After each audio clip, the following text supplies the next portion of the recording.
but he's still at the school. And I told her I walked away as far as I can away from the school.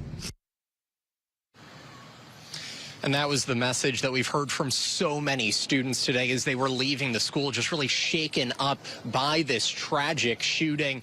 We are still waiting on additional information from Metro Police when it comes to those names, but also the motive in this shooting. They say that it appears that it might be targeted, but they're still working to confirm that information.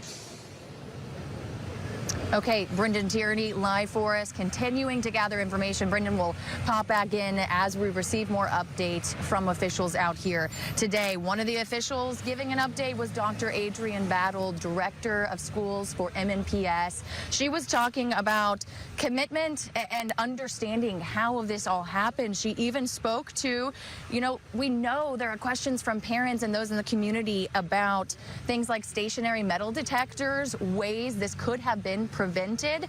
We know our chief investigative reporter, Jeremy Finley, has been looking into just the history of violence in schools here in MNPS as Jeremy, officials now grapple with these questions. That's right, Lydia, and this unfortunately is not a school that is unfamiliar to school violence. So we have been looking in the past at the school. Our data tells us that the school's history has a lengthy one with violence. In the 2021-2022 school year, our investigative found that Antioch High School had the 4th highest number of fights in the school district, 85 that year, involving 107 students. Again, that was in the 2021-2022 school year.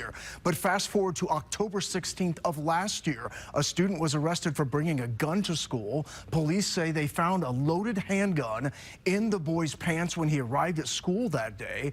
After getting tipped off, resource officers were waiting to search him when he arrived at school that morning.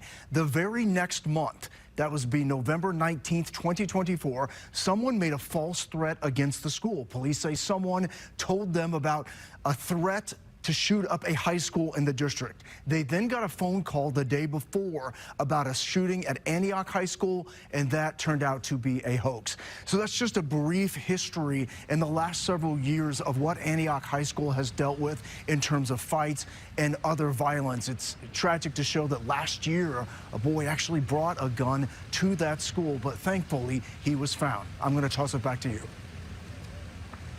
Okay, Jeremy Finley, very interesting information that you uncovered for us today. As we stand out here, I've seen police officers actually start to clear some of these cones. Traffic is moving along a little bit better as it looks like most, if not all, families have now been reunited with their students. Of course, if you've been watching our coverage today, we have been bringing you interview after interview from anxious parents who are just waiting to figure out what they can about that reunification. So we want to bring in now live our Danielle Ledbetter, who has been in this crowd of parents out here. Danielle, what have they been telling you about their emotions today?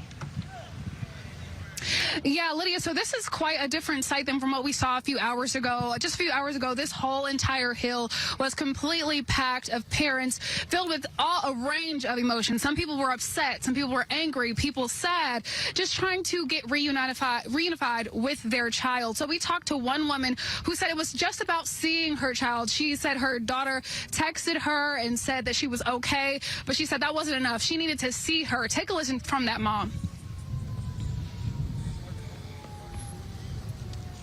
I was in my house and watching TV, and my son called me from different school.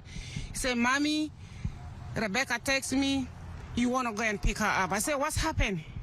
He said, she was, safe. Something better happened at school.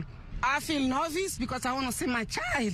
That's a very dangerous. I can handle it. I need to see my child and make sure my child was safe.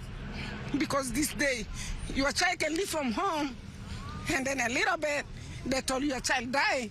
That is not safe. My child get from home, he was safe. I need to see my daughter. So you just heard from that mom saying, I need to see my daughter. So she had heard from her daughter.